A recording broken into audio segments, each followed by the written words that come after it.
Hey guys, tonight we slip through the velvet shadows of Tudor England into a world of candlelit corridors, rustling gowns, and hushed rumors. The air is heavy, laced with perfume and fear. Outside, the wind stirs the River Thames into soft ripples. Inside Richmond Palace, the Queen of England, once the fierce, brilliant, untouchable Elizabeth I, sits still as stone in her private chamber. You can almost hear the creak of her throne as she shifts slightly. Her ladies-in-waiting hover in the background, too afraid to speak. Her once fiery eyes stare blankly into the middle distance. Something's wrong, everyone can feel it, but no one, not even her most trusted advisors, dares to ask the question out loud, is the Queen dying? So before you get comfortable, take a moment to like the video and subscribe, but only if you genuinely enjoy what I do here. And hey, if you're tuning in from somewhere distant, or curled up under your sheets in the middle of the night, drop your location and local time in the comments. It's always fascinating to see where and when we're all drifting off from. Now, dim the lights, maybe turn on a fan for that soft background hum, and let's ease into tonight's journey together. The year is 1603. Queen Elizabeth II is in her late 60s, which is practically ancient for the time.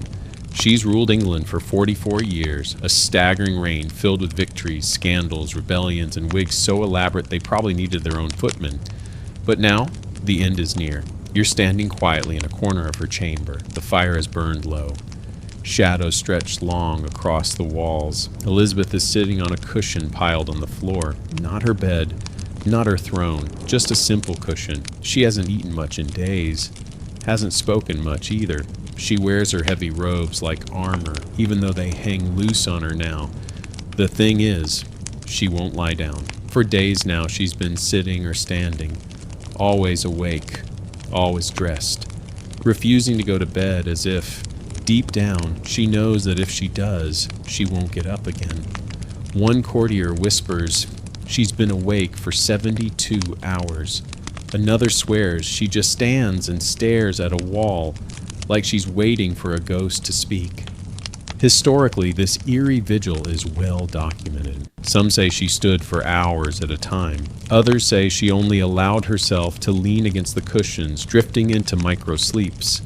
It's clear she's deeply unwell, but what exactly is happening inside her? Some historians suggest it's depression. The loss of close friends like Robert Devereux and Robert Cecil may have broken something inside her. Others point to the physical signs, weight loss, pale skin, dark circles, that suggest infection or worse. Still, she refuses medical help. She's Elizabeth, the Virgin Queen, the one who defeated the Spanish Armada with a speech on horseback. She doesn't need help, but even her most loyal attendants, like Lady Scrope and Lady Warwick, are growing uneasy. The once vibrant court has turned silent. Ministers tiptoe down the corridors. Everyone's waiting for something, some shift, some sign, some release. And the silence makes it worse. Every sound is a question, every cough a countdown. It's the middle of March. The cold seeps in through the old palace walls. Fires crackle in every room, but still the queen wraps herself tighter. Her body shivers even when she's covered in furs. Here's a strange little historical tidbit for you. Elizabeth reportedly spoke of seeing visions, shadows moving across the room, voices in the silence. Some say it was exhaustion or fever. Others hint at something more supernatural. One member of the court wrote that the queen was haunted in her final days, not by spirits, but by regrets. Modern scholars are divided. Some suggest these were symptoms of sepsis or organ failure. Others believe she was in the early stages of dementia. One even speculates she had a slow-moving stroke that warped her perception. But nothing is certain, and Elizabeth left no writings from those last few days. One cheeky note. If you've ever tried pulling an all-nighter with no caffeine, you might relate to this queen just a little too much. Except she wasn't cramming for an exam. She was facing death. No pressure. There's an old rumor that her servants placed cushions all around the floor of her chamber because she refused to use her bed. It's as if her very identity was tied to control.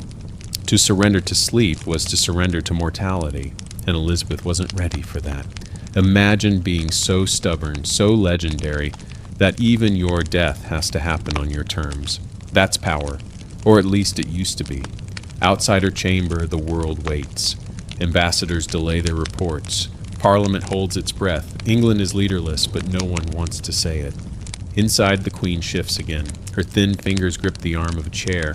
She blinks slowly. Maybe she's thinking of her father, Henry VIII, or her mother, Anne Boleyn. Maybe she's thinking of nothing at all. You sit quietly in your corner, watching, waiting. And though the room is still, the sense of change is unmistakable. Something, no one knows what, has already begun. Time passes strangely here in the Queen's dim chamber. Candles flicker lower, wax puddling, and the sense of waiting becomes its own heavy presence.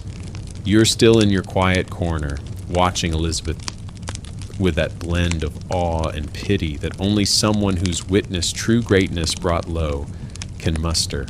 The royal clock ticks on, but she will not lie down. Let's get a little dramatic. You know how sometimes when you're so tired that even your bones ache, you say, I just need to collapse into bed. Well, imagine refusing to do that day after day as your body begs for mercy.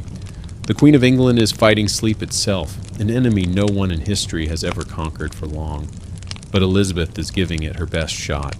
She stands, sometimes for hours, hands trembling on the back of an ornately carved chair.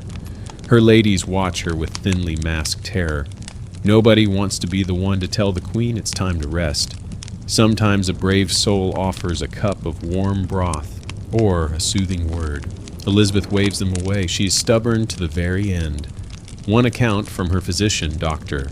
John Harrington, recalls her refusing to take to her bed for 4 straight days, neither undressing nor resting fully. If she dozed, it was upright, her head lolling against embroidered cushions. The historians agree on this much. Her refusal to lie down became legendary. But why did she do it? Was it fear of death, or a stubborn desire to remain in control even as her body failed? Some suggest it was a deep-seated superstition, an old belief that once you surrender to bed, you surrender to the end. The Tudor world, after all, was still wrapped in a mix of Christian faith and old pagan fears. Lying down could invite death to climb in beside you. There's even an old English phrase from the era, "He who goes not to bed meets not with death." Cheeky, isn't it? Leave it to Elizabeth to test that theory to its breaking point. Let's not sugarcoat it. By now she looks every inch the aging monarch. Her famous wigs have lost their luster, the lead-based white paint she used to powder her face. Yes, we'll get to that in a later section, and yes, it's as bad as it sounds. Cracks on her skin. She's pale, thin, and distant, a shadow of the radiant woman who once declared, "I have the heart and stomach of a king." The courtiers are restless. Rumors dart through the palace like mice.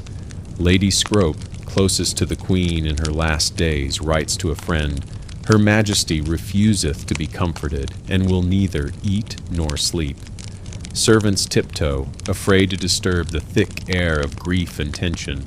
Even her chief advisor, Sir Robert Cecil, avoids her chamber unless summoned. The Queen's final audience is with her own loneliness. Here's a mainstream historical fact. Elizabeth's refusal to take to her bed was so noteworthy that chroniclers at the time recorded it in detail, emphasizing her willpower but also hinting at her fear.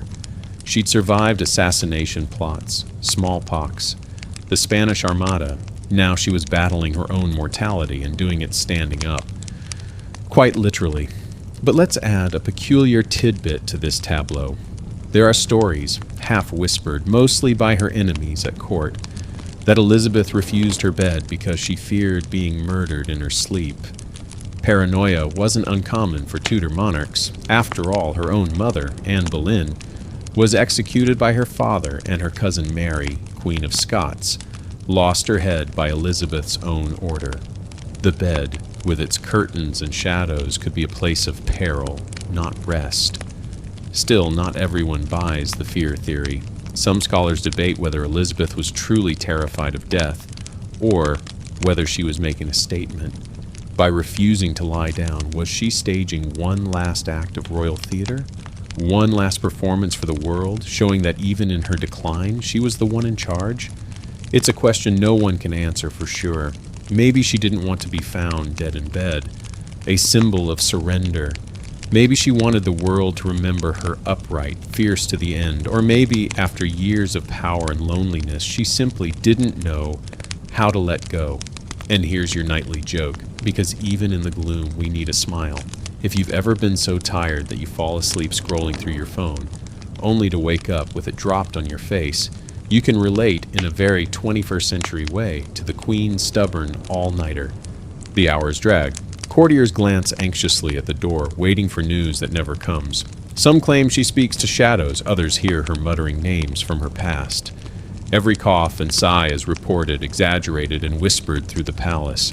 It's the royal version of a group chat gone wild. Historians still puzzle over this period. Was her sleeplessness a symptom of an underlying illness, an infection, a failing heart, or perhaps even a stroke? One fringe theory argues she was suffering from blood poisoning due to a tooth abscess. We'll visit that dark detail soon, which caused delirium and insomnia. Another camp says it was sheer psychological exhaustion after half a century of ruling, outliving her friends and never marrying. Perhaps the Queen's heart simply broke. Regardless, her ladies-in-waiting became desperate. They begged her to rest, pleaded with her to eat something more than a morsel of bread. Elizabeth refused, waving them away with a hand that trembled only slightly. Even in weakness, her will remained iron.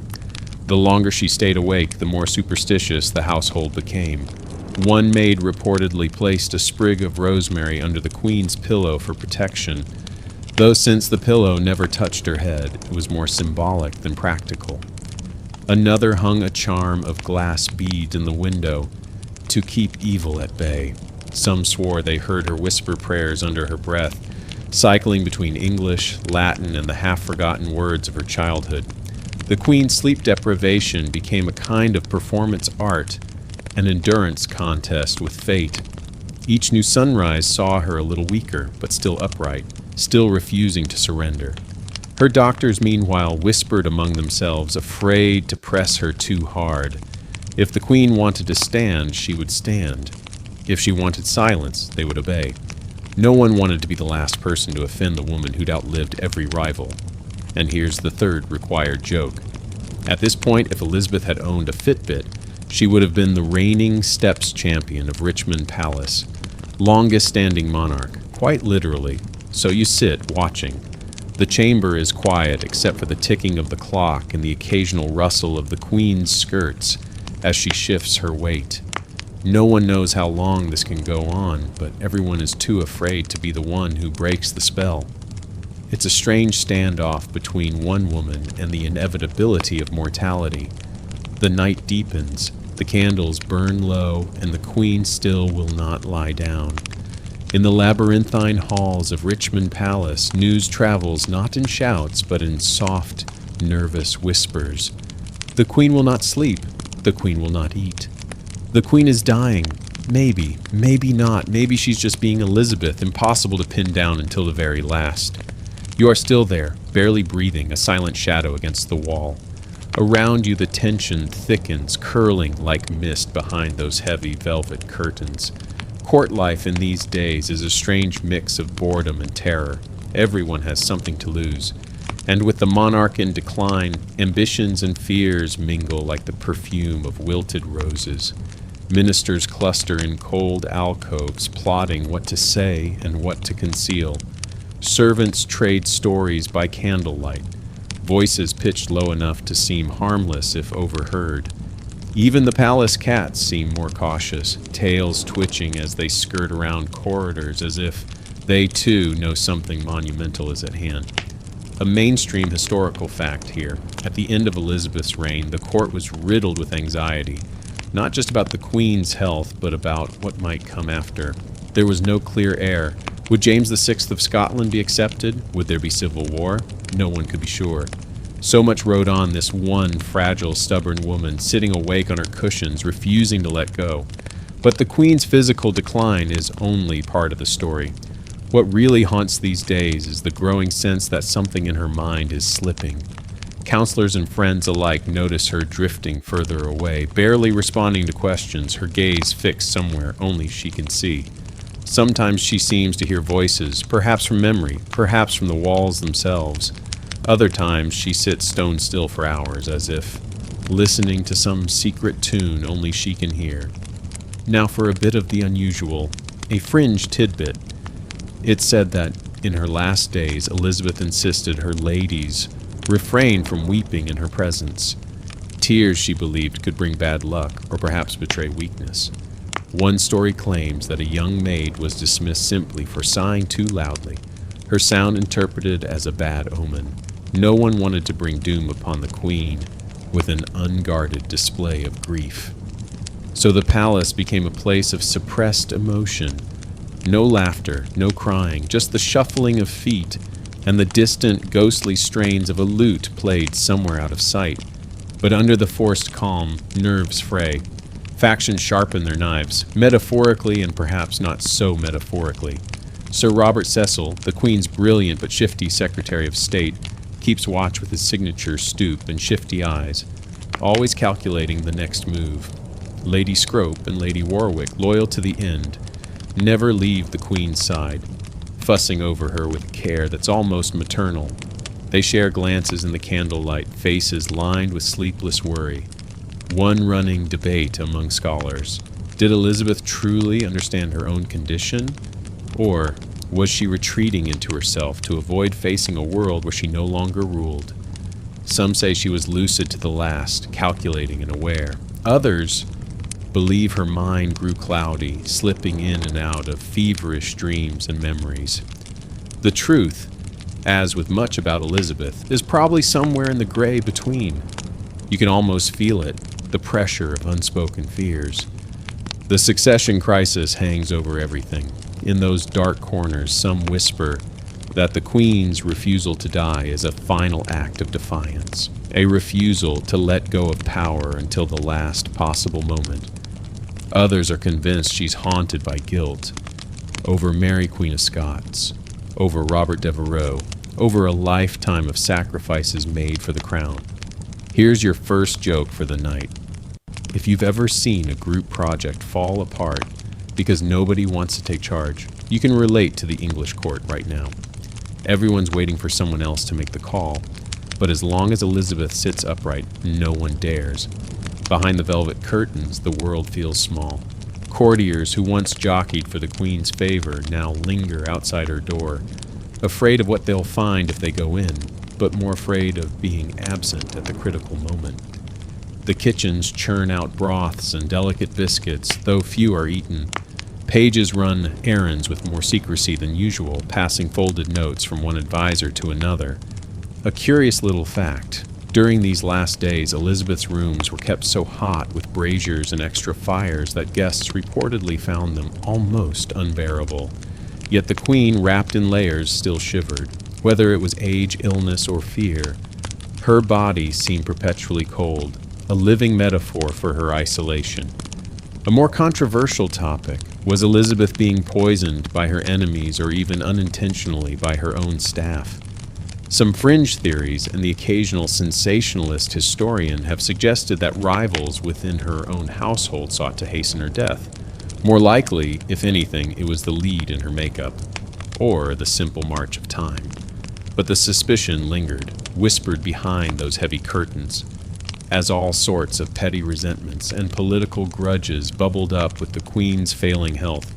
And here's a bit of a callback. Remember those group chats gone wild? Well, in this royal group chat, everyone is paranoid and nobody can mute notifications.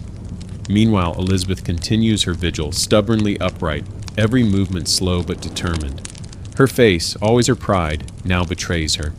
The cracks in her famous white mask show new lines, deeper and more fragile than before. Her once bright hair is hidden by a stiff, red wig, but even that sits awkwardly, as if afraid to fully claim her head. Her rings slip off bony fingers. Her voice, when she uses it, is a low, raspy whisper, mostly to herself. And here's your next little joke. If you think your family has drama, just remember the Tudors, where even the pets are probably plotting something. The palace air grows thick with the weight of anticipation. Each night, as you listen to the shifting silks and the creak of floorboards, you wonder if this is it. If the queen will finally give in to sleep, to death, to whatever comes next. But she clings on, a living legend unwilling to be written into the past. Historians love to debate. Was her stubbornness an asset to the end, or did it merely delay the inevitable and leave her realm adrift? Did she harm England by refusing to designate a successor? Or did she keep peace simply by being present? Her living body, a kind of peace treaty, no paper could match. The arguments continue in textbooks and journals to this day. The tension outside her chamber swells. Rumors of omens, strange dreams, unexplained noises, a raven tapping at the palace window circulate among the servants. One story claims a clock stopped in the tower at the exact moment Elizabeth began her final decline. Another insists that a dog howled 3 times beneath her window on the eve of her death. Most likely these were just stories, but in a world so charged with uncertainty, anything can become a sign.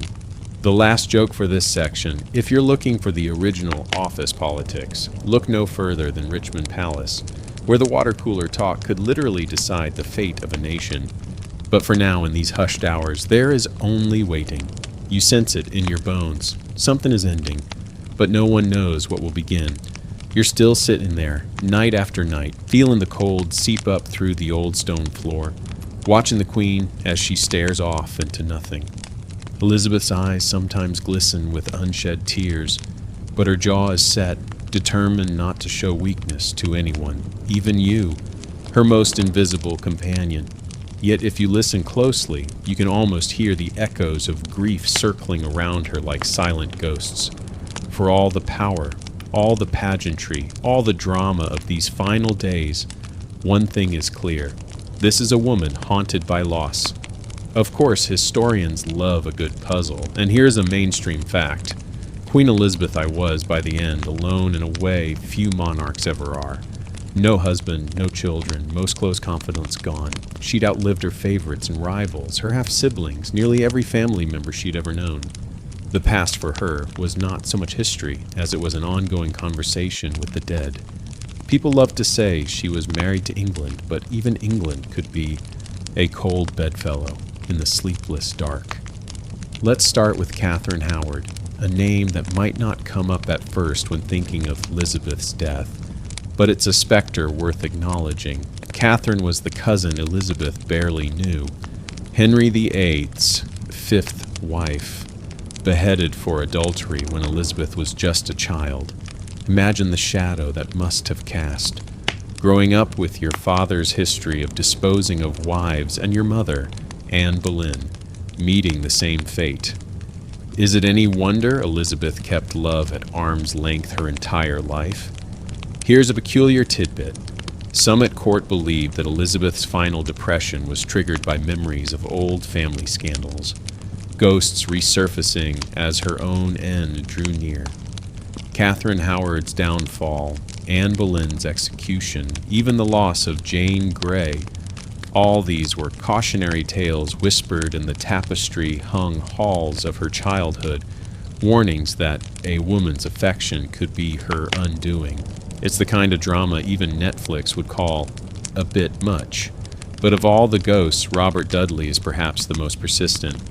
The Queen's lifelong favorite, her sweet Robin, had been dead for 15 years, but many believed Elizabeth never truly recovered from losing him.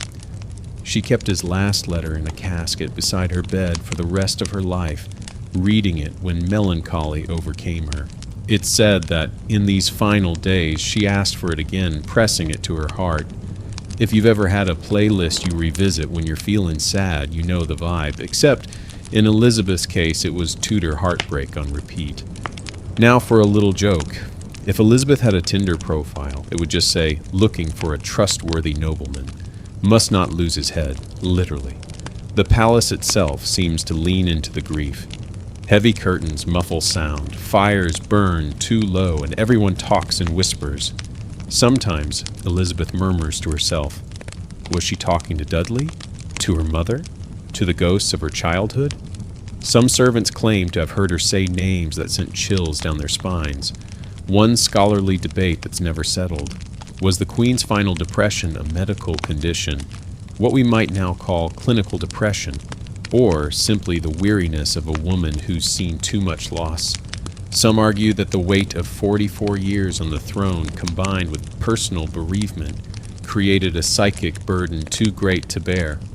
Others say she was, even at the end, playing her cards close. Her silence and sadness, just another layer of armor. Either way, the effect is palpable. Each day, Elizabeth seems more withdrawn, slipping away even as she refuses to lie down. The court tries to distract her. Music, gifts, even the old court jester is summoned, but the laughter never quite reaches her eyes. She's caught between worlds, one foot in the present, the other drifting through memories of lost friends and fractured family. Here's another joke, because even in grief, the world keeps spinning. If you've ever had a breakup that made you want to stay in bed all day, just be glad you didn't have the fate of England resting on your next move. A historical callback. This isn't the first time the Queen has been gripped by mourning. She wore mourning black for months after Dudley's death, and later, after her closest advisor, William Cecil, passed. Her emotional stoicism was legendary, but so too was her capacity for attachment. To people, to pets, she loved her dogs, even to symbols of power like her coronation ring, which she never removed. Scholars still argue whether her relationships were truly intimate or always held at a calculated distance.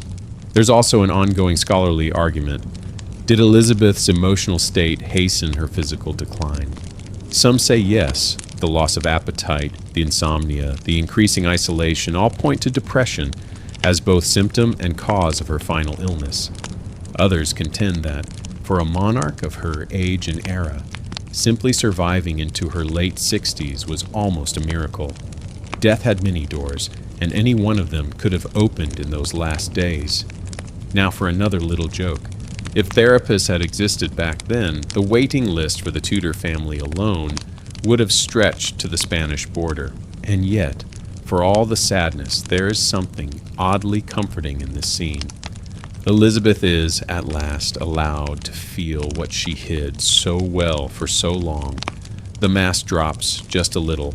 Grief becomes a companion, a silent presence in the chamber, never acknowledged but never sent away. Even as the Queen refuses her bed, she cannot refuse the memories. The court, too, mourns, sensing the end of an era. Outside, the world waits for a sign, a cough, a bell, a shutter falling shut, to signal that England's greatest queen has passed. Inside, the Queen sits, her mind full of shadows. Word seeps through the palace. She's unwell. She's mourning. She's dying, perhaps of a broken heart as much as any physical disease. The poets will write about this for centuries, spinning legends of a queen too proud to admit her sorrow, too strong to show her pain. Here's the final joke for this section, a callback to the earlier group chat. If you think your high school reunion is awkward, imagine Elizabeth's internal group chat, featuring her beheaded mother, tragic cousins, and more ex-favorites than you could fit around a Tudor banquet table. For you, the silent witness, it is both a privilege and a burden to see this side of the Queen. You realize that history isn't just made of battles and treaties, but also of quiet moments of regret, longing, and the endless echo of what if.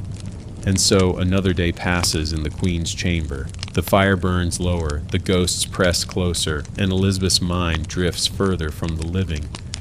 You close your eyes, listening to the silence, and just almost feel the soft brush of grief pass by. The candles burn low, and the light in the Queen's chamber grows flat and waxy. Now, as you sit quietly nearby, you notice something peculiar. The mask Elizabeth has worn for decades, her famous face, painted white and perfect, adorned with carefully drawn eyebrows and a faint flush on her cheeks, begins to crack.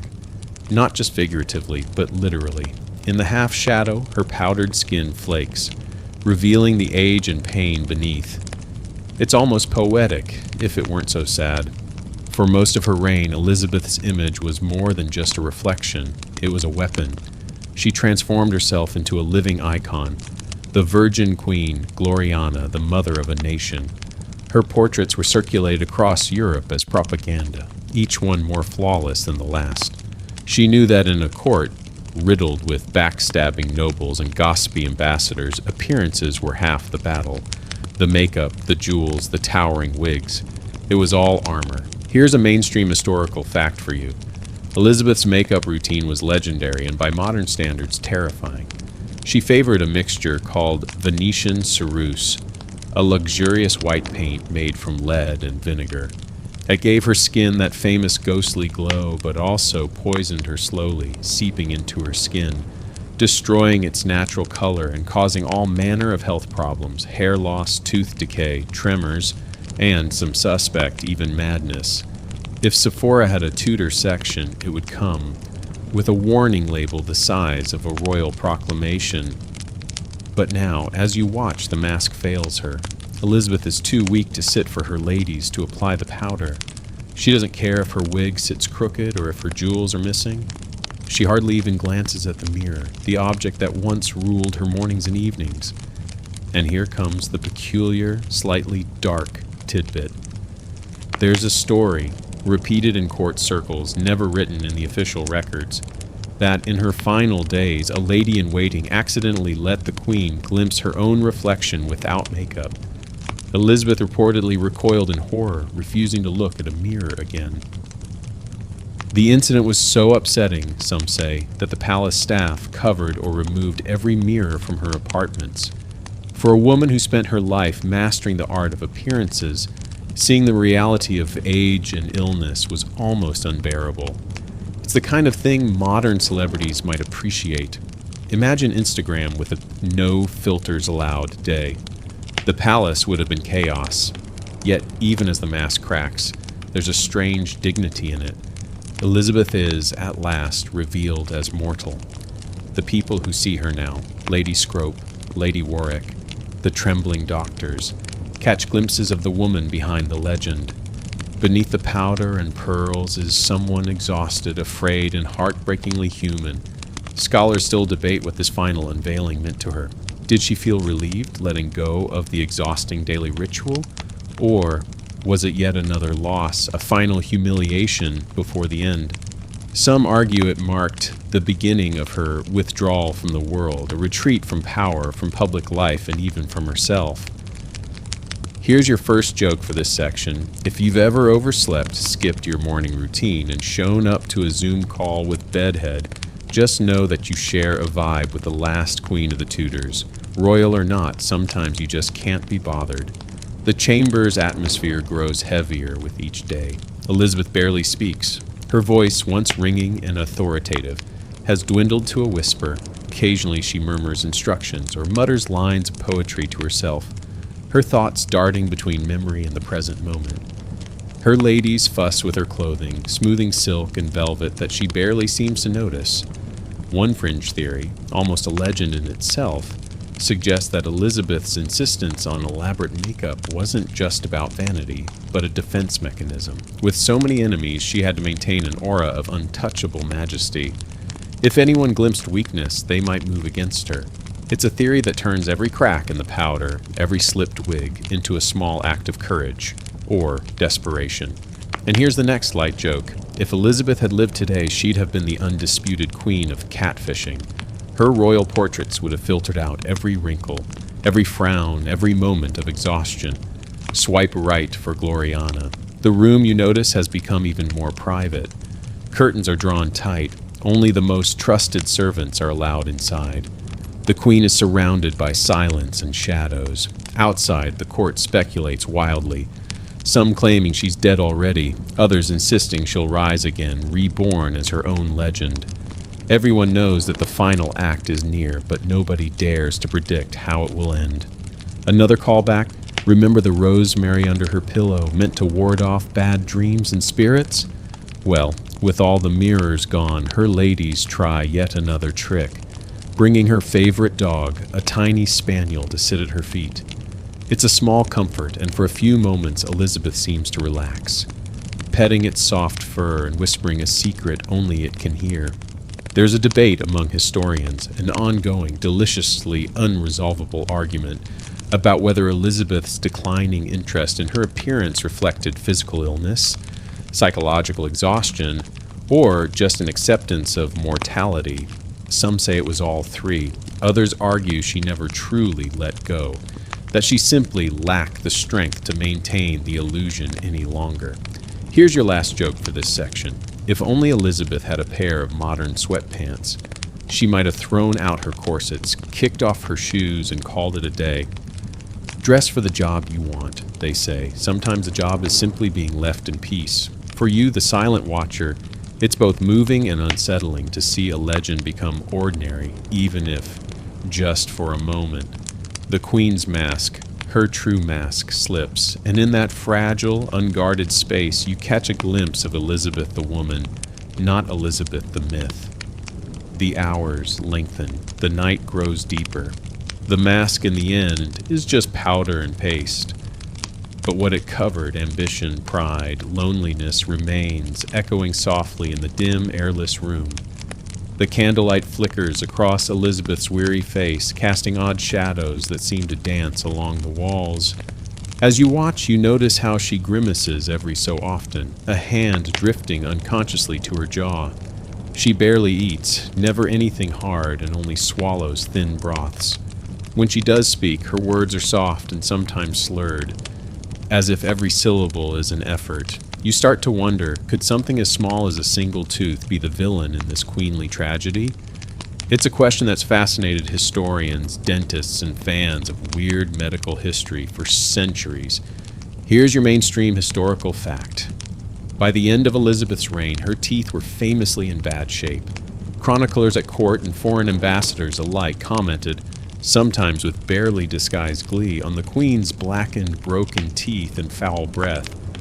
To be fair, nobody in Tudor England had great dental hygiene. The royal court didn't exactly have Crest toothpaste on a subscription. Still, Elizabeth's teeth were considered especially bad, even for her time. But in her final days, things took a turn for the worse.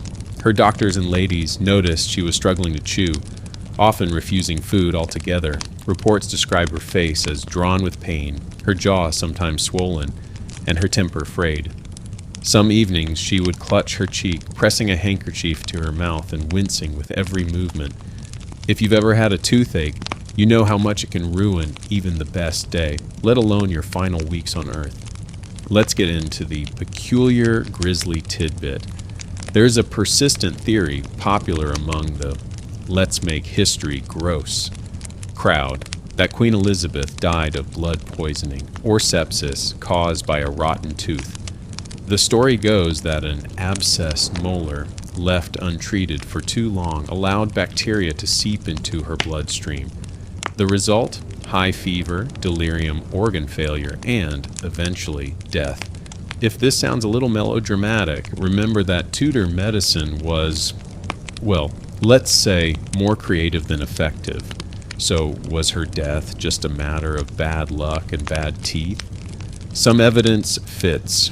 Reports from her final weeks describe her as feverish and confused, with periods of shivering followed by strange, rambling speech. Tooth infections can indeed cause septicemia if left untreated, and without antibiotics, the odds were grim. It's a humbling thought. The ruler of an empire brought down by a tiny infection. Of course, not everyone agrees. Here's a real scholarly debate. Some argue the tooth theory is overstated, a way for later writers to turn Elizabeth's ending into a cautionary tale. Others think the symptoms, fever, confusion, refusal to eat, could fit dozens of Tudor ailments, influenza, pneumonia, even cancer. Still, the image lingers. We tend to look for small details that unravel big lives. And what's more poetic and tragic than a queen undone by a tooth? Joke time, because we need a breather. If you've ever dodged the dentist for too long and ended up regretting it, you've got something in common with Gloriana. An apple a day keeps the doctor away, they say, except if it's Elizabeth, she'd probably have skipped the apple too. Let's set the scene a bit deeper. In the nights you watch the royal physicians, learned men with impressive beards and slightly dubious medical degrees, huddle outside the Queen's chamber. Their options are limited. Extraction is possible, but dangerous. Elizabeth is old, weak, and terrified of pain. And here's the fun tidbit. She reportedly once witnessed a tooth extraction performed on a servant, done to prove the skill and gentleness of the Queen's own dentist. The process was so traumatic that Elizabeth swore never to allow it for herself. After that, she tolerated the pain rather than submit to Tudor dentistry, which honestly, who could blame her? The Queen's refusal to undergo dental surgery becomes almost legendary. Her courtiers whisper about her bravery or stubbornness. Some think it's a matter of pride, others sheer terror. Either way, as you watch her now, it's clear that pain rules her nights. She sighs, clutches her jaw, and sometimes mutters half-formed curses under her breath. The physicians can offer only clove oil, herbal poultices, or the odd glass of wine.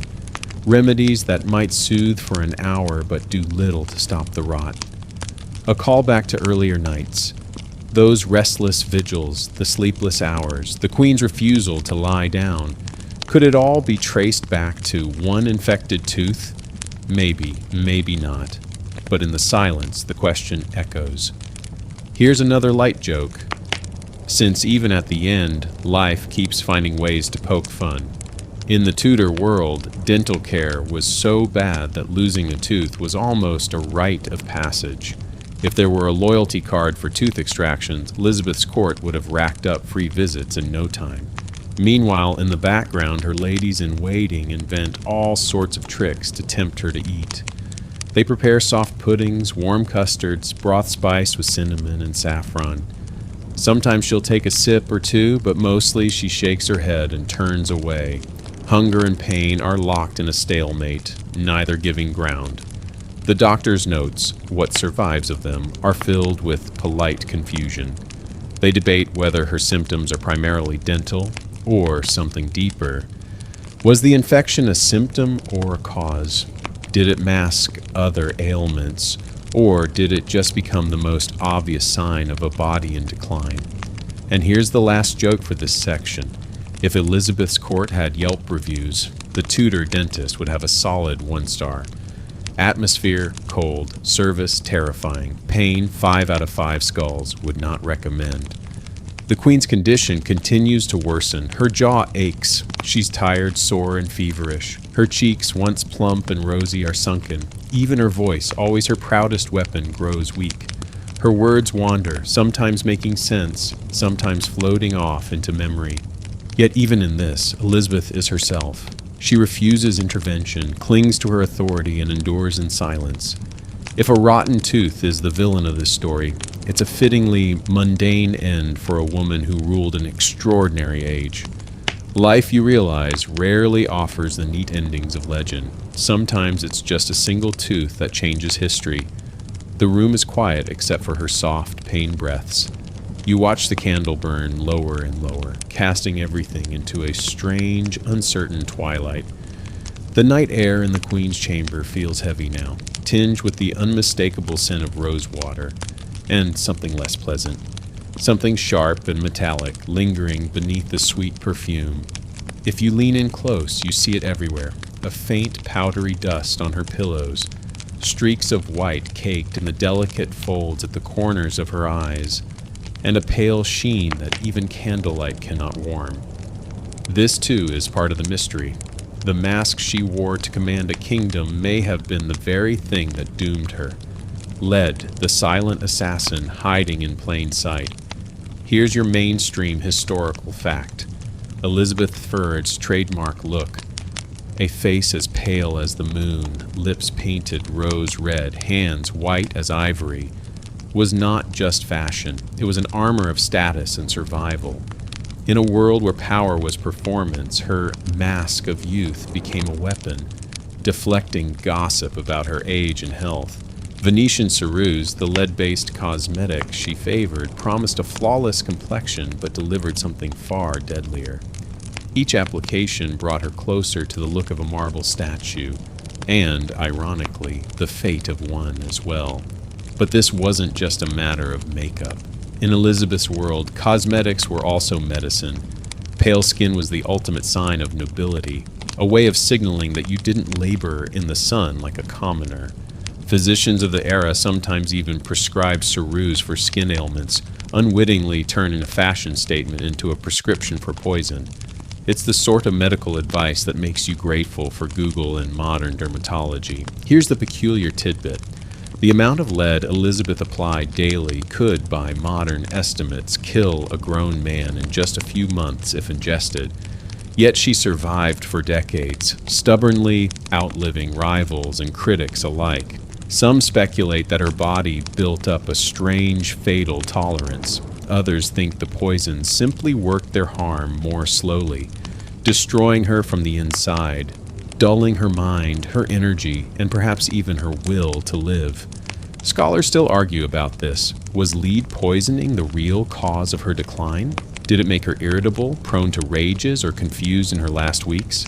The symptoms fit: fatigue, mood swings, tremors, abdominal pain, memory loss. Modern doctors reading the old chronicles often circle back to lead as the villain behind the throne.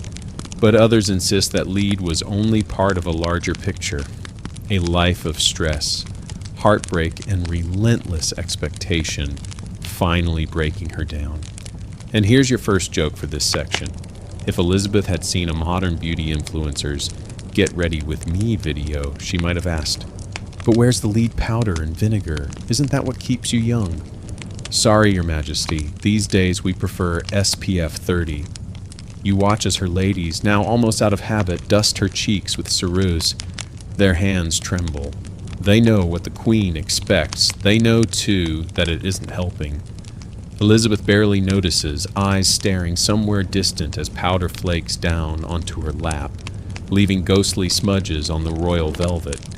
A small glass pot of crimson pigment, made from mercuric sulfide, sits open on the side table, waiting to tint her lips one last time.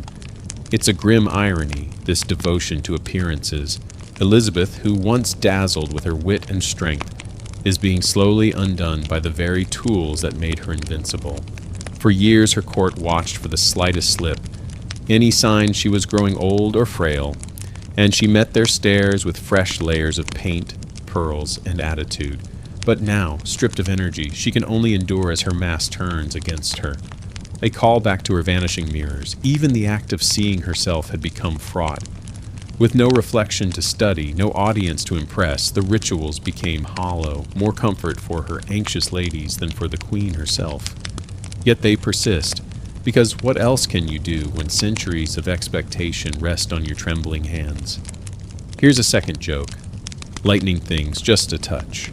If there had been a Tudor version of beauty hacks, it would have included Step 1, ignore the ingredient list. And for Step 2, pray your enemies aren't making your cosmetics. This opens the door to a fringe tidbit, one that's whispered by the superstitious and the scandal seekers. There are stories totally unprovable but endlessly fascinating that suggest Elizabeth's cosmetics were sometimes tampered with by rivals or even overzealous servants. A little extra lead here, a touch more mercury there. Did anyone ever try to speed up her decline through her own vanity?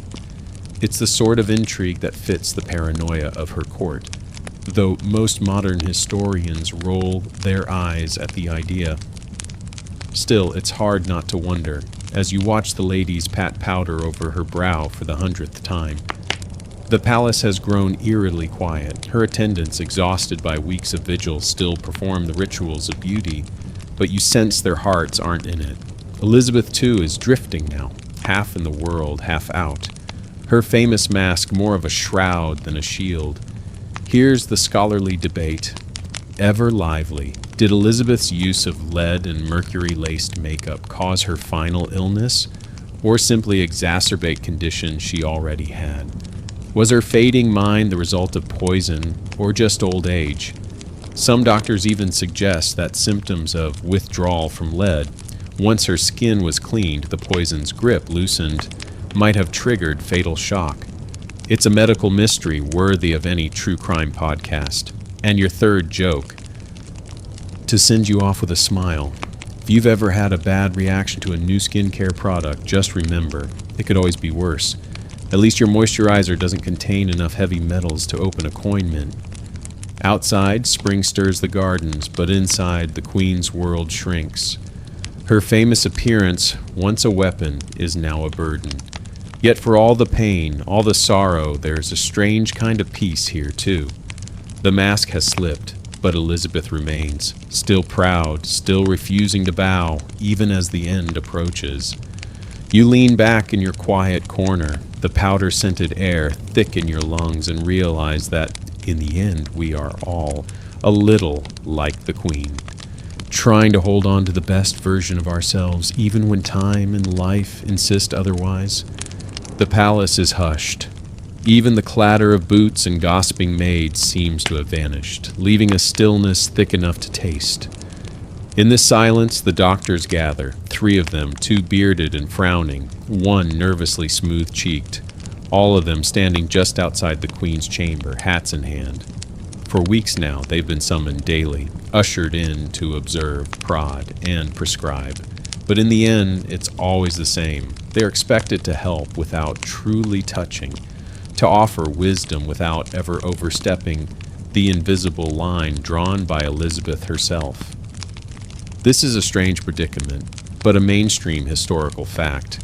Physicians at the Tudor court walked a dangerous tightrope. A monarch's health was a state secret. To be blamed for a royal death could end a career or even a life. With Elizabeth, the risk was doubled. She'd outlived every major court physician, and her temper was notorious.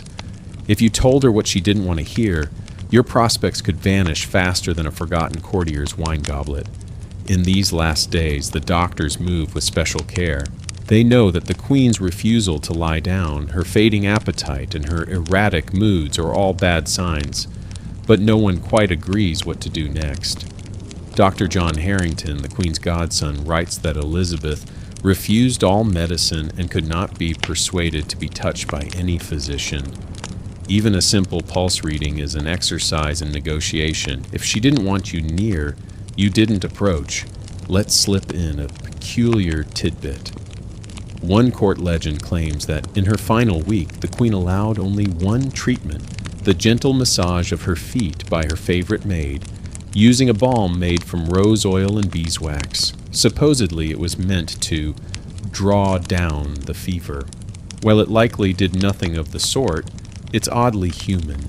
Sometimes all we want is a little comfort, even if it's entirely symbolic.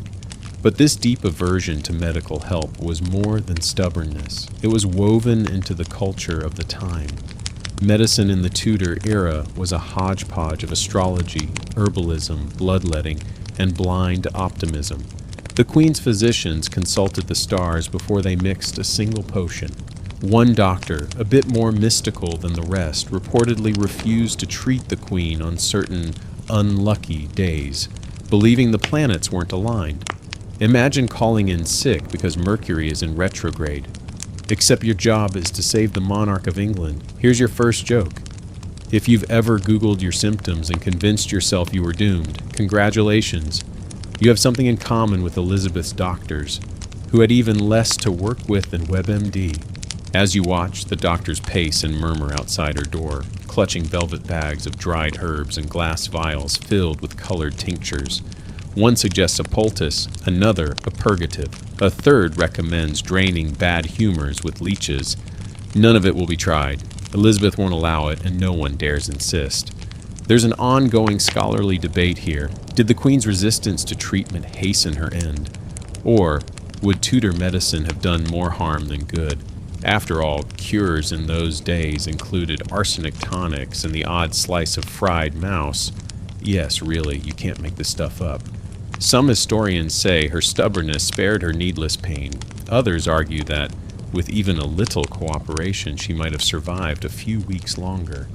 Now for a light joke, imagine being so intimidating that even your doctors are too scared to check your temperature. How are you feeling, Your Majesty?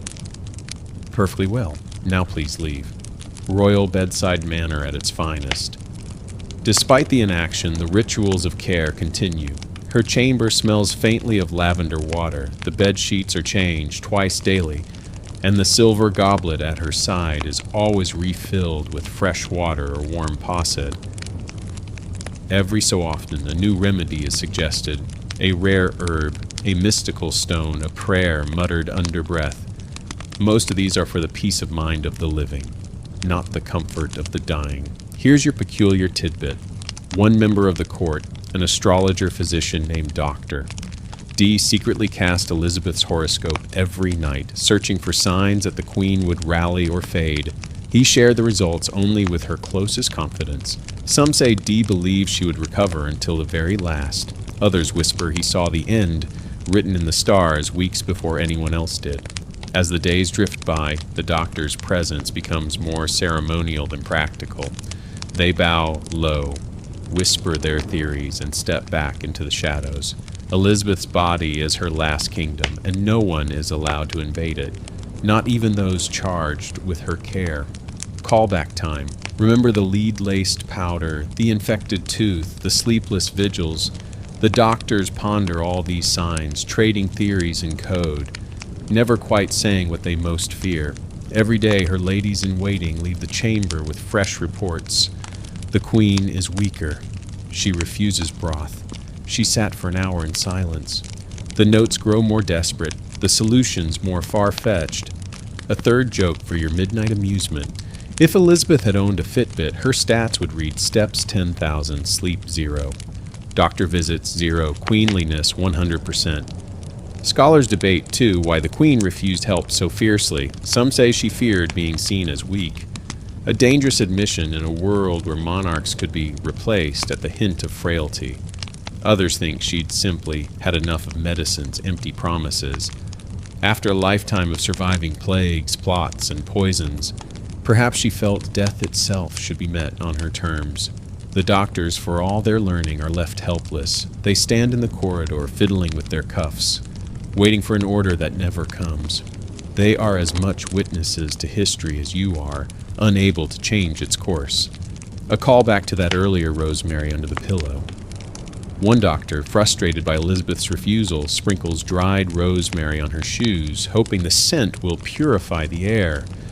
The Queen notices but says nothing. She simply pulls her blanket tighter, eyes distant, mind drifting.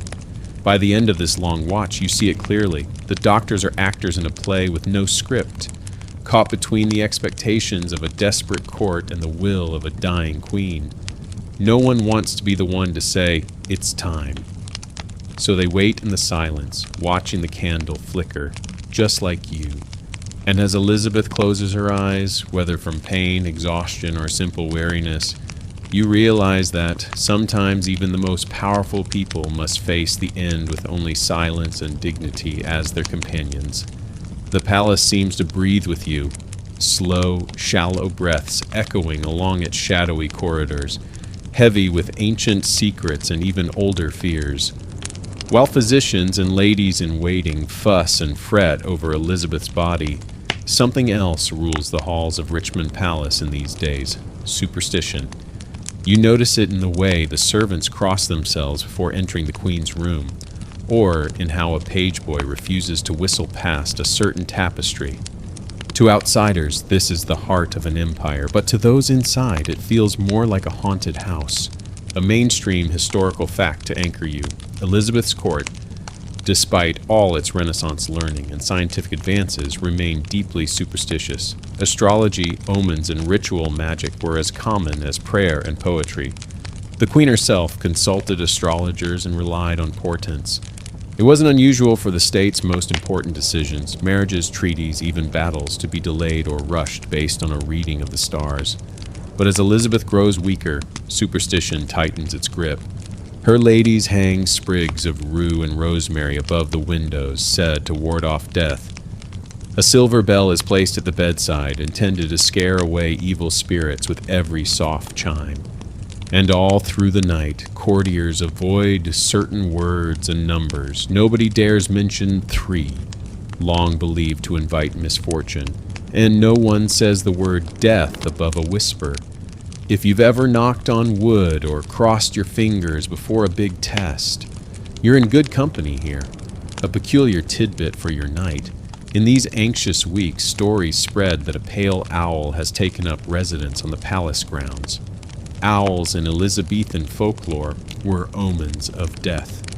Several guards claim to have seen it perched on a window ledge near the Queen's chamber, blinking solemnly at the midnight moon. No one dares chase it away, lest it bring its bad luck inside. Instead, they mutter prayers and avert their eyes. One bold cook even sprinkles salt in every doorway, a clumsy barrier against the unknown. The Queen's old astrologer, Dr. D, is quietly summoned to the palace, not to treat her, but to consult his charts. He pores over his almanacs, calculating planetary alignments, hunting for hope in the movement of the heavens. Elizabeth's fate, he says, is written in the stars, but the meaning is not clear. Some in the court take this as reassurance, others as confirmation of their worst fears. And here's a light joke for your midnight smile. If you think your friends are superstitious for avoiding cracks in the sidewalk, try living in a palace where people carry garlic in their pockets and worry about the position of Jupiter before serving breakfast. The palace is thick with rituals. Some are ancient, like the placing of iron nails in window frames to keep away witches. Others are new inventions born out of sheer desperation. A maid invents a rhyme to recite whenever the Queen coughs. A footman refuses to set down his candlestick unless he circles the room clockwise. Even the most rational courtiers, those who snorted at such things just a year ago, find themselves looking for patterns, for meaning in the meaningless. Here's the ongoing scholarly debate. Did superstition provide comfort, or did it amplify the fear? Some historians argue these rituals gave the court a sense of control in the face of uncertainty. Others see them as symptoms of a deeper panic, or the desperate flailing search for something, anything to explain what was happening. If nothing else, these old beliefs created a shared language, a way for the frightened to reassure one another as the Queen faded. You see this most in the quiet corners. Two ladies in waiting clutch hands, reciting snippets of the Psalms. A page boy tucks a silver coin into his boot for luck. The Queen herself, barely speaking now, is said to murmur prayers in Latin, her childhood tongue, when the pain sharpens. Sometimes her lips move in silence, as if arguing with someone you can't see. The peculiar callback, remember that silver bell? Legend says it once belonged to Elizabeth's mother, Anne Boleyn. It's supposed to sing in times of peril, and on the quietest nights, some claim to hear it ringing by itself, a soft, trembling note in the darkness. Here's another light joke. If there had been an Elizabethan version of the lottery, you can bet half the court would have been picking their numbers based on their dreams, the phase of the moon, or the number of times the Queen sneezed before breakfast. Stranger things happen as the vigil drags on. A mysterious draft snuffs out candles, a tapestry falls from its hook. When the Queen's favorite spaniel whines and hides under her bed, the entire household goes on edge. Convince the animal senses something they cannot. The line between coincidence and omen grows so blurry, you almost believe the palace itself is conspiring. And the most bizarre stories are saved for whispers after dark. Some say the Queen's spirit is already leaving her body, that she walks the palace at night in dreams, revisiting old friends and enemies. Others swear they've seen a woman in white drifting the corridors. Anne Boleyn come to collect her daughter. It's the kind of tale that would have made even Shakespeare roll his eyes, but fear makes people creative. As her strength ebbs, Elizabeth becomes more isolated, not just by her refusal to be touched, but by the thick ring of superstition that guards her. Her world contracts to a single room, a handful of trusted faces, and the endless tick of the clock. Here's your final joke for this section. If you're the kind of person who refuses to watch a scary movie alone, take heart. You'd have plenty of company at Richmond Palace, where even the bravest courtiers jump at shadows and sleep with the lights on. For you, watching from the margins, it's both absurd and strangely touching. Superstition can't cure, can't protect, but it gives shape to the fear and hope that fill these last days. The palace, haunted by centuries of secrets, seems to hold its breath, waiting for the moment when myth gives way to history. As the Queen closes her eyes, surrounded by charms and whispered prayers, you realize the truth. Even at the height of power, everyone is afraid of what comes next. And sometimes all you can do is hold tight to whatever comfort you can find, no matter how peculiar or how old. By now, the shadows in Elizabeth's chamber feel deeper and longer, as if the very walls are bending in to listen. You've grown used to the rhythm of the palace, the restless footsteps, the hushed voices, the unending routine of waiting. But nothing is more striking in these final days than the Queen's refusal to let anyone draw near. She's become almost untouchable, her world shrinking to a small circle of flickering candlelight, cushions, and her own stubborn will. This wasn't always the case. In her younger years, Elizabeth was famous for her public persona. Gracious, regal, even occasionally flirtatious with her favorite courtiers. She touched hands, accepted flowers, and dispensed comfort to loyal subjects. But as her health fades, that openness disappears. She now recoils from contact, flinching at the gentlest gesture. Even her most trusted ladies in waiting must ask permission before so much as straightening her blanket. Let's start with a mainstream historical fact. In her last weeks, Elizabeth allowed only a select few. Lady Scrope, Lady Warwick, perhaps a favored maid, to remain in her presence, and even they were instructed to keep their distance. Chroniclers noted that she resisted all attempts at nursing, often shaking her head or waving a feeble hand to dismiss help. The Queen, who once inspired fierce loyalty, now rules from a lonely fortress of silence. This isolation has a practical side. The Tudor court is an epicenter of intrigue. Touch can mean danger, poison, assassination, or even the accidental spread of disease were all real threats. But with Elizabeth, it's more than self-preservation. The refusal seems rooted in something deeper, a longing to retain control, even as her body betrays her. If no one touches her, perhaps she is not yet helpless. If she refuses help, maybe she can pretend she doesn't need it. Now for a peculiar tidbit. Elizabeth's refusal extended even to medical care. When her doctors begged her to take a draft or apply a poultice, she would press her lips together and look away, as stubborn as a child refusing medicine.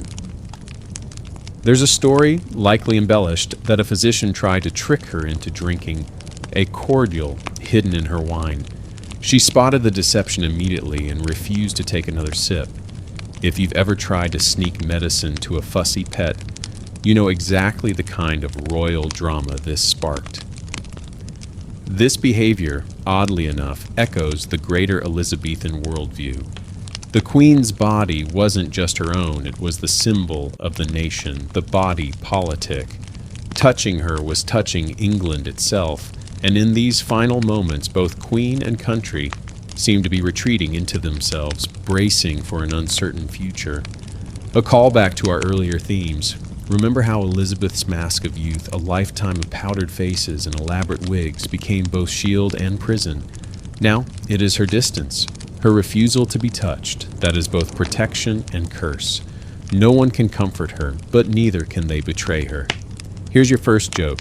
If Elizabeth had lived in the age of social distancing, she'd have set the gold standard. Please stay 6 feet away from the Queen, and maybe another 6 just to be safe. This stubbornness isn't just about pride, though. There's something vulnerable in it, too. Her ladies, heartbreakingly loyal, try every trick they know. Soft words, gentle songs, even the company of her spaniel. Sometimes late at night, you see the Queen reach out to pet the dog's silky ears, her only concession to comfort. It's a small act of trust, and it breaks the room's tension for a moment. There's a fringe theory, passed down in court gossip, that Elizabeth's aversion to touch was more than psychological. Some speculate she suffered from an undiagnosed skin disease or nerve condition that made even the lightest contact painful. Others wonder if it was the lead in her makeup or mercury from her lipstick eating away at her nerves. No one knows for sure, and she never explained. Let's lighten the mood with a second joke. If you've ever been so tired of people's advice that you wished you could hide under a blanket and ignore the world, you'd fit right in with the Queen's final act. Call it Introvert Goals, Tudor Edition. The court, always alert to change, begins to adapt. Her food is left just out of reach, her letters are read to her from the doorway, and her personal effects, her coronation ring, her favorite prayer book, are handled only with gloved hands. Each interaction is a ceremony of respect and caution. The palace seems to move in slow motion, as if everyone is afraid to break the spell of her solitude. Here's your ongoing scholarly debate. Was Elizabeth's isolation purely personal, or did it serve a political purpose? Some historians argue it was her final assertion of authority, a way to control the narrative, to ensure that her decline was not witnessed by too many eyes. Others say it was a sign of deep-seated fear, a regression into childhood patterns of hiding and self-protection. By now, the world outside her chamber has almost ceased to exist. News from Parliament, from foreign courts, even from the streets of London, none of it matters. Only the slow, steady passage of time, measured in breaths and heartbeats, matters now. Another callback. Remember the court's superstitions. In these final days, no one brings the queen flowers. The old belief is that flowers in a sick room hasten death. Instead, they offer tokens. A cross made from you, a carved ivory comb, a scrap of velvet embroidered with prayers. Elizabeth accepts them all with a nod, her fingers brushing them only briefly before letting them fall aside. A third joke for the weary night. If do not disturb signs had existed in the 1600s, Elizabeth would have had one the size of a banquet table nailed to her door. Sometimes in the deepest part of the night, you sense she wants to be touched, just once. She looks at her ladies or at you, her silent observer, with a flicker of longing. But the moment passes. The queen closes her eyes and folds her hands, withdrawing into her fortress of solitude. It's not anger you see, but exhaustion, the exhaustion of a life spent defending herself from every side. As her world shrinks to silence and shadows, the palace waits.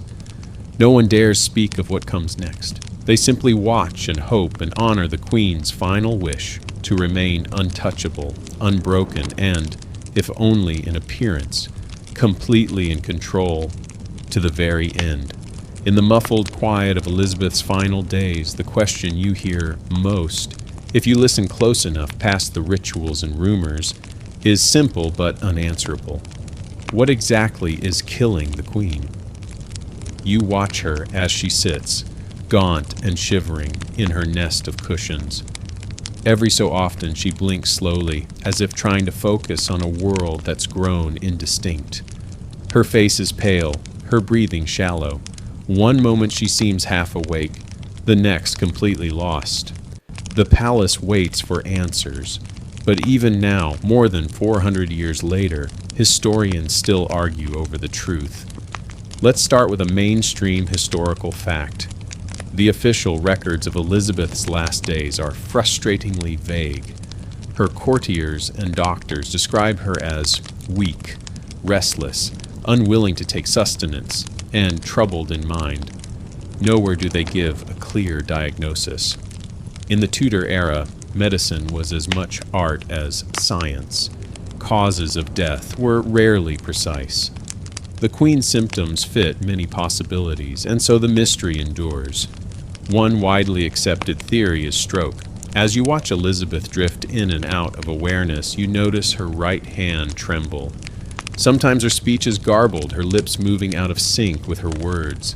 When she tries to rise, her movements are jerky and uncertain. It's enough to make even a modern observer think of a cerebrovascular event, a clot or bleed in the brain.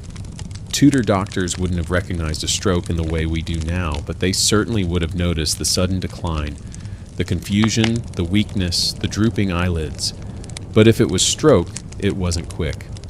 Elizabeth lingers, sometimes nearly lucid, sometimes lost in a fog. She mutters to herself, recites scraps of Latin, and once, in a lucid moment, reportedly asks about the affairs of state, as if business can anchor her to life. The palace buzzes with hope each time she rallies, then collapses into anxiety as she slips away again. Here's your peculiar tidbit. Some witnesses claim that Elizabeth, on several occasions, experienced fits or seizures, her body trembling uncontrollably before lapsing into deep exhaustion.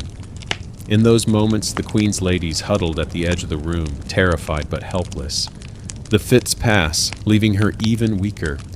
Today, some doctors suspect these were signs of a neurological event, maybe even repeated small strokes building over days into a slow, unstoppable decline.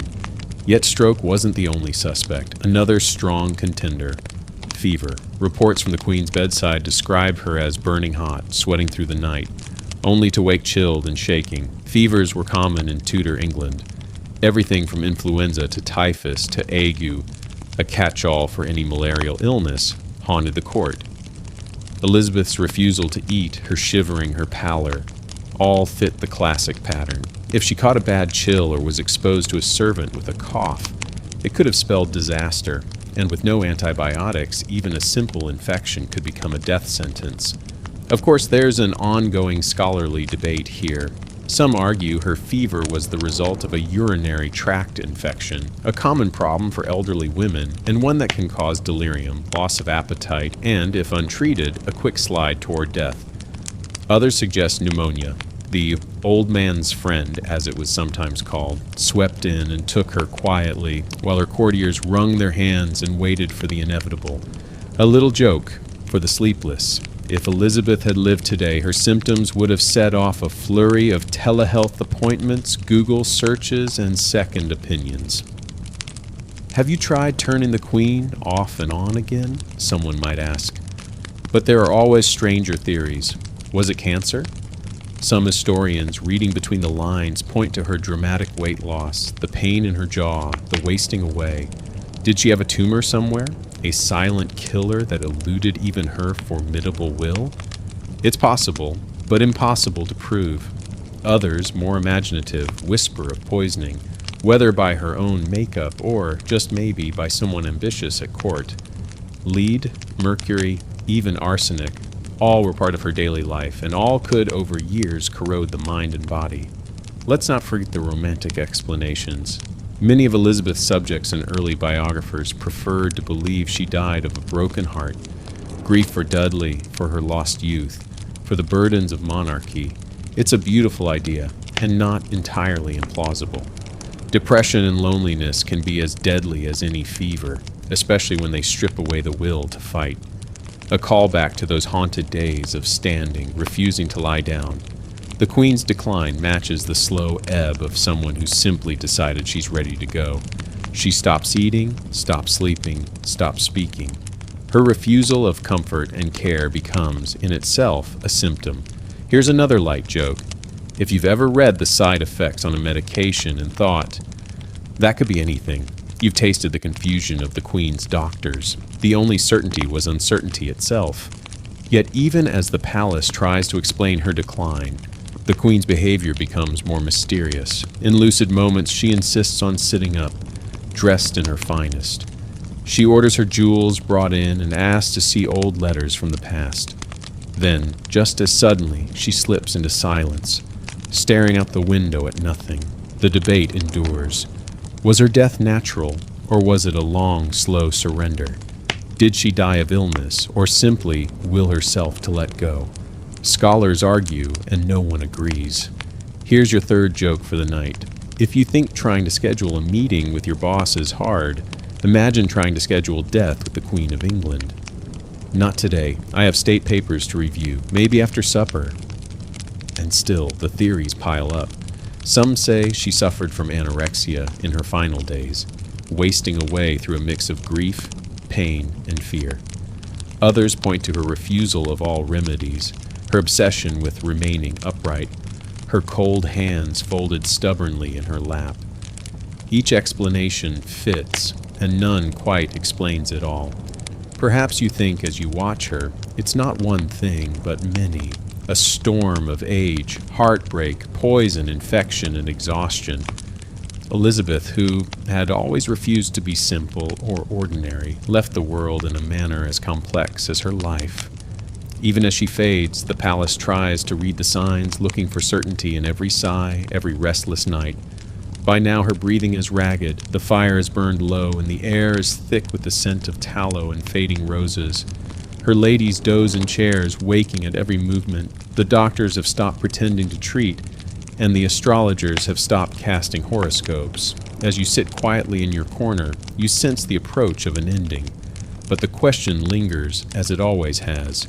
Stroke, fever, or something else? No answer comes. Not then, not now. Only the slow tick of time and the hush of a world holding its breath for a queen who will not explain her secrets. The hours crawl by in the queen's chamber, thick with the scent of dying candles and anxious sweat. If you listen past the low breathing and soft footfalls, you can almost hear another current running through the palace, a low, urgent hum that isn't illness or grief. It's politics. Here, in the hush of Elizabeth's last days, you sense that power is moving, changing hands even before the queen has breathed her final breath. And you start to wonder, did politics, its pressures, its betrayals, its endless grinding demands, help bring Elizabeth down? Let's start with a mainstream historical fact. The end of Elizabeth's reign was marked by deep uncertainty. She had no direct heir. She'd refused for decades to name a successor, using ambiguity as a weapon to keep rivals off balance. The whole kingdom waited, dreading chaos when she was gone. England was surrounded by enemies, both abroad and within. Spain lurking across the Channel, Catholic sympathizers at home, restless nobles, always sniffing for advantage. Every day that Elizabeth lingered was a day the future remained a mystery. The Queen had spent her life under this strain, and it's impossible to ignore how it wore on her. In the last year of her reign, she lost two of her closest counselors, Lord Burghley and the Earl of Essex. The latter's execution, for rebellion no less, was a blow from which she never truly recovered. Even as her body began to fail, Elizabeth remained trapped in a maze of secrets, suspicion, and diplomatic crises. Parliament hounded her for decisions she refused to make. Spies reported on plots both real and imagined. The pressure was relentless. A peculiar tidbit for your night. In the final months, Elizabeth reportedly received daily updates on the mood of London, the rumors in the street, and the movements of foreign agents. One rumor says she slept with coded messages hidden in her sleeves, so if anything happened to her, her secrets would not die with her. It's like a royal version of "if found, please return to where," except the contents might spark a war. All around her, the great chessboard of power was shifting. The Queen's closest advisors walked a fine line, balancing loyalty with ambition. Robert Cecil, son of the legendary Lord Burghley, quietly corresponded with James VI of Scotland, preparing the way for a peaceful transition. Just in case, but nothing was certain. The stakes were high, and any misstep could mean disaster. The specter of civil war haunted every corridor. Here's your first joke. If you've ever tried to organize a family vacation and found yourself on the verge of collapse from all the arguments, now imagine doing that for an entire country and knowing that one wrong word could get you beheaded. Vacation planning. Tudor edition. Elizabeth herself was no stranger to the weight of politics. For more than 4 decades, she'd ruled as a woman in a world designed for men. Every choice, from her marriages, or lack thereof, to her hairstyles, was scrutinized for political meaning. By the end, she was tired, bone-deep, world-weary tired. Some chroniclers thought she carried herself with more sadness than majesty, as if the throne itself had become a burden too heavy to bear. Here's an ongoing scholarly debate. Did the stress of ruling truly hasten her death? Some modern historians believe so, pointing to evidence of chronic anxiety, insomnia, and periods of severe melancholy. Others argue she was simply old and ill, and that politics, while stressful, was not the main culprit. Still, the correlation is hard to deny. It's possible that Elizabeth died not just of age or illness, but of a world that demanded too much for too long. A callback to earlier themes. Remember her stubborn refusal to take to her bed? Some at court believed this too was a political act, an unwillingness to show weakness to would-be usurpers or foreign spies. If she remained upright, she remained in charge. Even at her weakest, she clung to ceremony and routine, forcing herself to dress in her finest robes and receive ambassadors long past the point of comfort. The palace, meanwhile, was a cauldron of nerves. Everyone wanted to be on the right sides of history when the moment came. Some nobles gathered their things, preparing to flee at the first hint of unrest. Others jockeyed for favor with Robert Cecil, or dropped heavy hints about their loyalty to Scotland's king. The atmosphere was thick with calculation and dread. Here's another joke to lighten the mood. If LinkedIn had existed, you'd have seen half the court suddenly updating their skills to experienced in royal transitions and proficient in air negotiation. As the Queen's strength faded, the politics grew more frantic. Foreign ambassadors watched for news from Richmond, sending secret reports home at all hours. The Spanish envoy hoped for chaos. The French watched warily. Even in her decline, Elizabeth remained the linchpin of European power, her every breath measured and weighed by anxious men in distant capitals. A peculiar fringe tidbit. There are whispers, still to this day, that someone in Elizabeth's circle may have helped her along, hoping to speed up the succession and secure their place in the new regime. Most historians dismiss this as nonsense, but in a court where poisoning and betrayals were not unheard of, it's a story that refuses to die. Did an ambitious courtier slip something into her broth? Did a rival wish for her end just a little too hard? The evidence is thin, but the suspicion endures.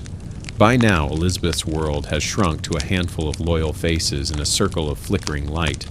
She rarely speaks, but when she does, it is often about duty, her burden as queen, the needs of her people, the future of the nation. Even in delirium, she is political, worrying about the realm she will soon leave behind. Here's your third joke. If you think group chats get dramatic during an election, try a royal deathbed in 1603. Every message is read, reread, gossiped about, and probably encrypted in 3 different languages just in case. The final days are tense. The Queen's advisors tiptoe, afraid to say too much or too little. The air is heavy with what-ifs. What if James is rejected? What if the Catholics rise? What if Parliament fractures? Every cough, every sigh is a potential turning point. And Elizabeth, who was once dazzling, magnetic, larger than life, shrinks beneath the pressure. She refuses visitors. She turns her face to the wall. In her eyes, you see not just pain, but the long, slow burnout of a life spent fighting for every scrap of control. It is politics as much as illness that steals her breath. As you sit in the deepening gloom, you realize that history often kills its makers, not with swords or poison, but with the relentless demands of power. Elizabeth, the last of the Tudors, is fading away. Outside, the world shifts, already moving on. Inside, the Queen waits, still, silent, and at last free from the endless, crushing weight of politics. It's late. So late the palace seems to float in a world without clocks. Time measured only by the slow guttering of candles and the deeper hush that settles with each passing hour. You've been watching, waiting, listening to every whisper in the Queen's chamber and every nervous shuffle in the corridor. But now, as Elizabeth edges ever closer to the end, a new force takes hold of Richmond Palace. It's not grief or fear or even hope.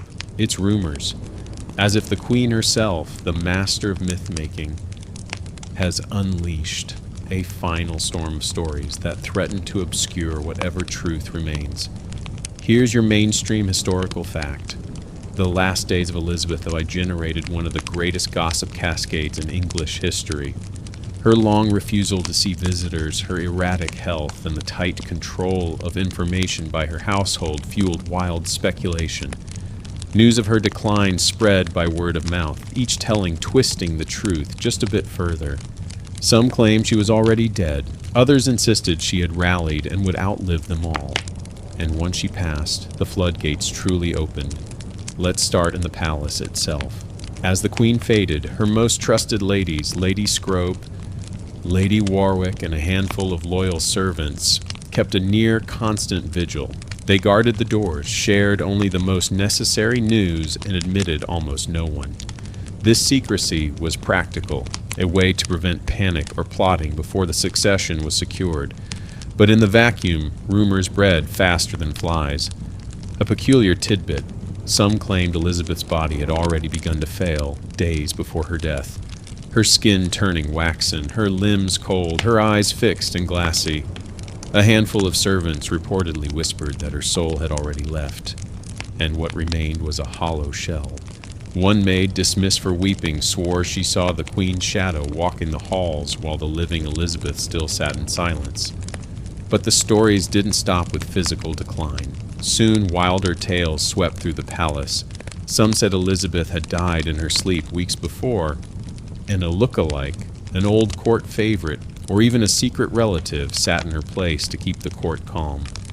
Others suggested witchcraft, that the Queen was under a curse, or had made a bargain to extend her life that was finally called due. A few, perhaps emboldened by too much wine and too little sense, suggested she'd been poisoned by ambitious courtiers eager for change. Here's your first joke. If Twitter had existed in 1603, #IsElizabethDead, yet would have trended every day, and conspiracy threads would have kept all of London up at night. Even the manner of her dying was fodder for stories.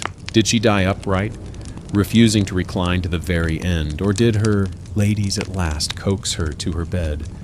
Did she speak final words of wisdom, or simply slip away in silence? Each witness offered a different answer, none of them fully reliable, all of them tinted by fear or ambition. A fringe tidbit for the ages. One particularly persistent legend is that, on her deathbed, Elizabeth confessed to being an imposter. The Bisley boy, a boy from the Gloucestershire village of Bisley, swapped for the real princess after a childhood illness. The real Elizabeth, so the story goes, died as a girl, and the switch was covered up to save the Tudor line. It's a tale with absolutely no basis, in fact, but it's so irresistible that it's been repeated for centuries. If nothing else, it shows just how much the Queen's life and death were veiled in storytelling. Historians, of course, have spent years untangling these threads. Here's your scholarly debate. How much of what we know about Elizabeth's last days is history, and how much is legend? Did her attendants really move her body from chamber to chamber to confuse the gossips? Was her deathbed scene staged for political effect? Was the news of her passing deliberately delayed so that Cecil and his allies could ensure a smooth handover to King James? Some evidence suggests yes. Much remains uncertain. Rumors, like shadows, stretched far beyond the palace walls.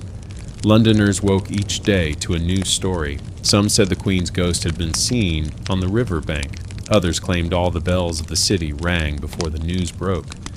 There were whispers of secret midnight meetings, coded letters dispatched to Scotland, and even rumors of armed men gathering in the suburbs, preparing for chaos that never quite materialized.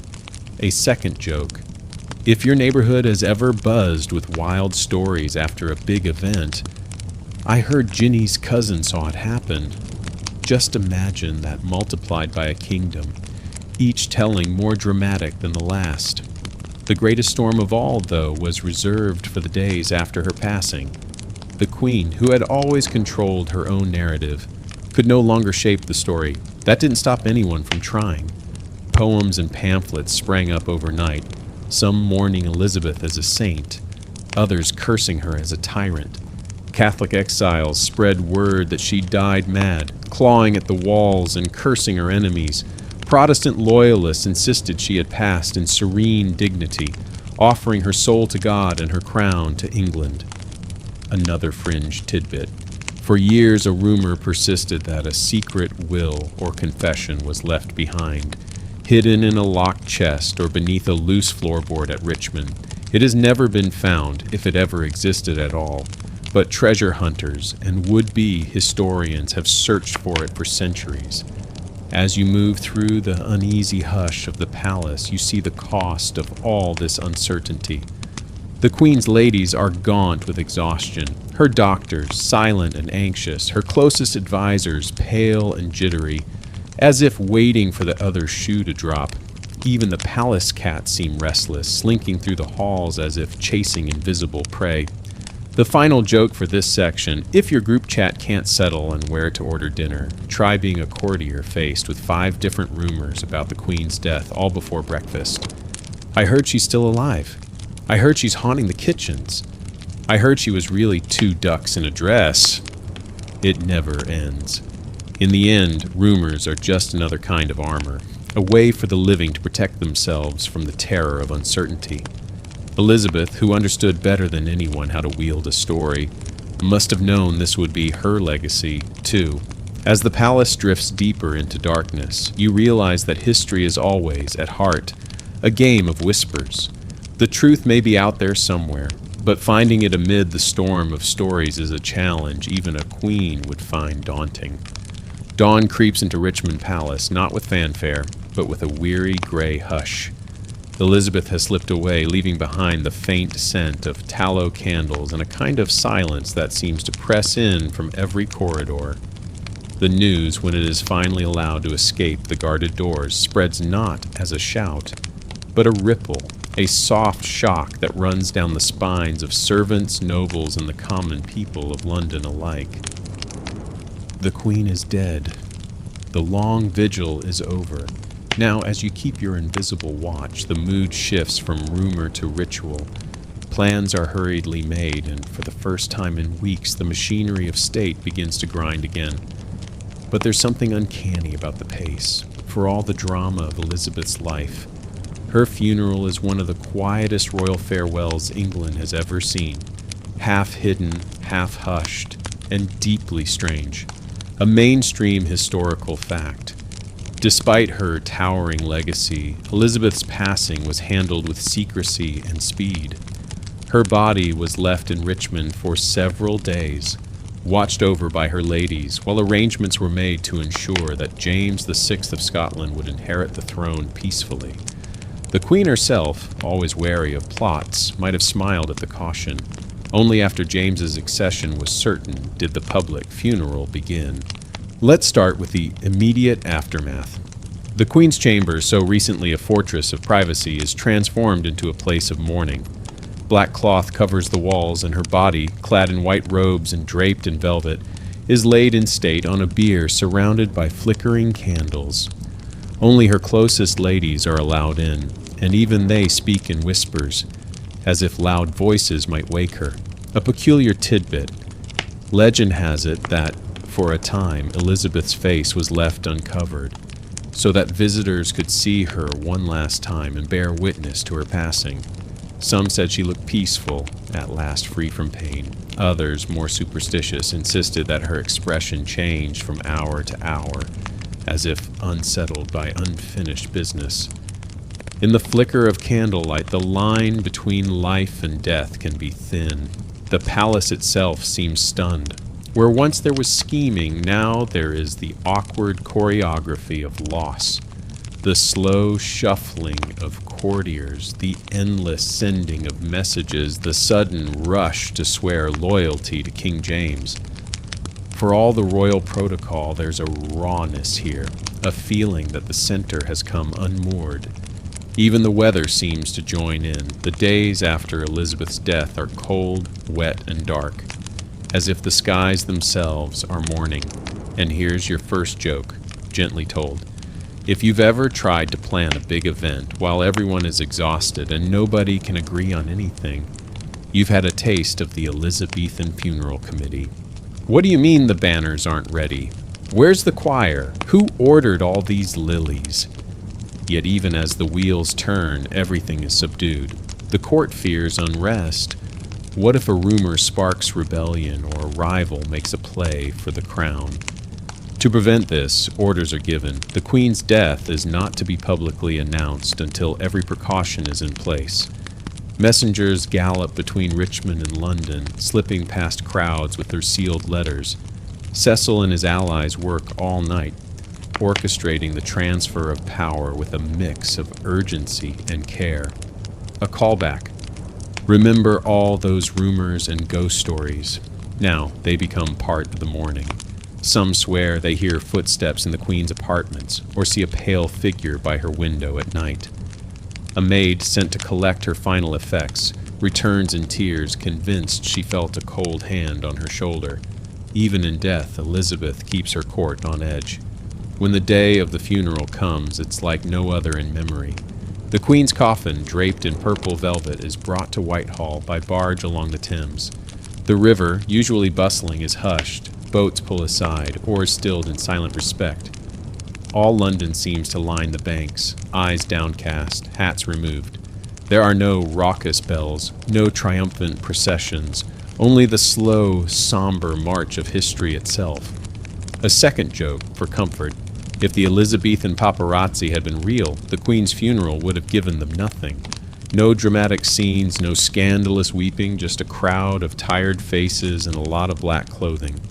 As the coffin passes through the city, people strain for a glimpse. Some cry softly, others cross themselves, a few simply stand in stunned silence. The old and the young, rich and poor, everyone feels the weight of the moment. For a woman who reigned so long, her departure is strangely quiet, like the last chord of a grand symphony fading into the night. The funeral itself, held at Westminster Abbey, is a study in contrast, richly ceremonial but oddly restrained. The abbey is draped in black, its pillars shrouded in shadow. The choir sings in low, measured tones. There are prayers for the soul of the departed queen, for the peace of the nation, for the safety of the new king. A handful of loyal nobles and clergy attend, but the crowd is kept small by design. No one wants to risk an incident, a brawl, or even a whisper of unrest. Here's the ongoing scholarly debate. Was Elizabeth's subdued funeral a sign of respect or a symptom of fear? Some historians say it was all about security.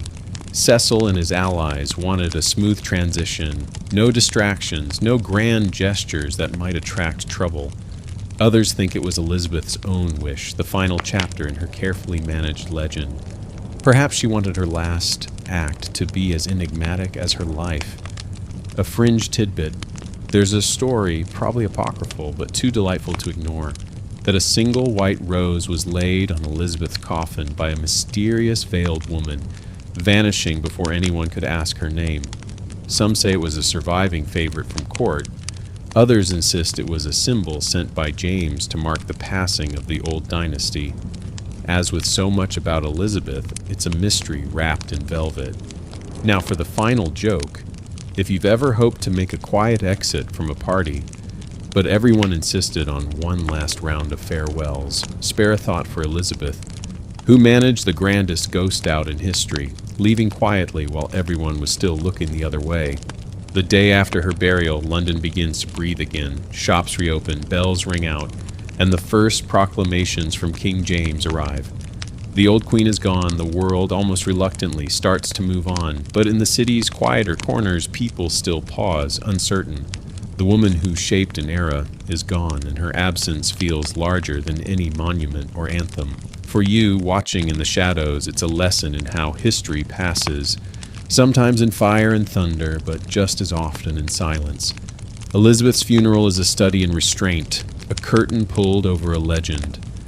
But as the mourners leave the abbey and the last candle gutters out in the royal chamber, you sense the queen is not quite gone. She lingers, if only in memory, waiting for the next chapter to begin. The palace is emptying now. The crowds have melted away. The torches along the river bank gutter out, and the black draped windows slowly open to let in the pale London dawn.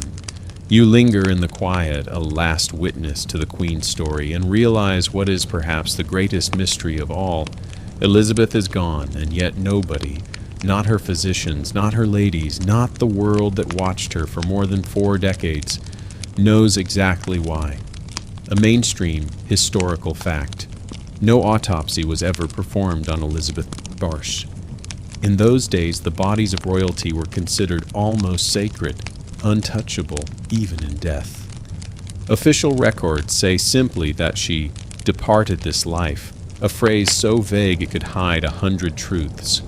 The cause of death, if ever known, was sealed behind layers of ceremony, silence, and fear. The absence of a diagnosis became its own kind of legend, a blank space where certainty might have been. The whispers, of course, fill the gap.